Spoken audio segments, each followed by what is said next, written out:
To the Queen.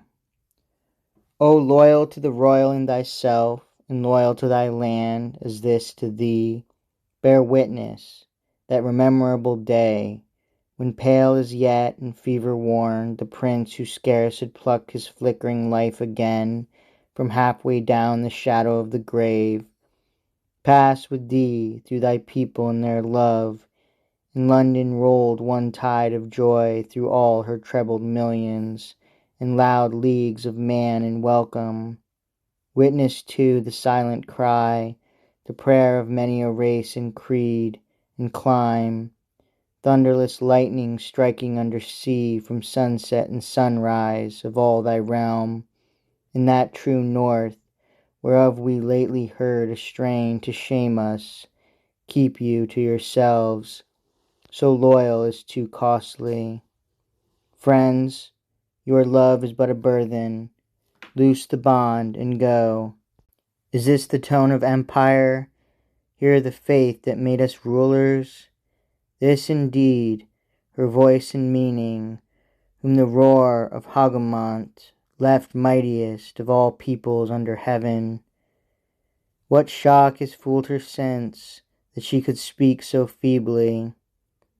Wealthier, wealthier, hour by hour, the voice of Britain, or a sinking land, some third-rate isle half lost among her seas.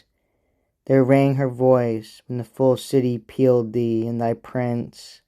The loyal to their crown are loyal to their own far sons, who love our ocean empire with her boundless homes forever broadening England, and her throne in our vast Orient, in one isle, that knows not her own greatness. If she knows and dreads it, we are fallen.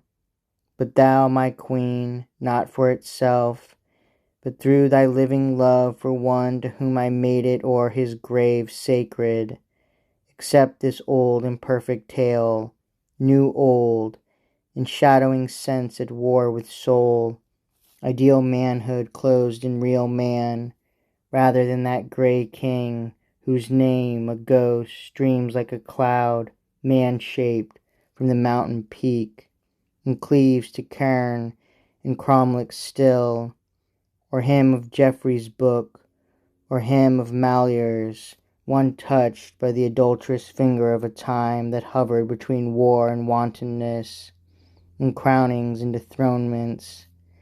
Take with all thy poet's blessing, in his trust that heaven will blow the tempest in the distance back from thine and ours.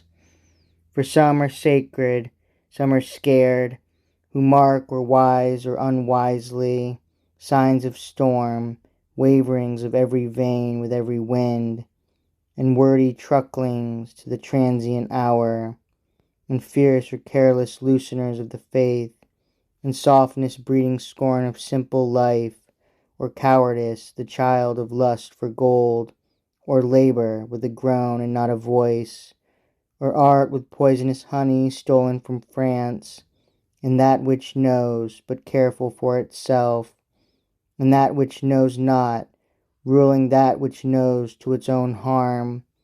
The goal of this great world lies beyond sight, yet if our slowly grown and crowned republics crowning common sense, that saved her many times, not fail, their fears are morning shadows, huger than the shapes that cast them, not those gloomier which forego the darkness of that battle in the west, where all of high and holy dies away.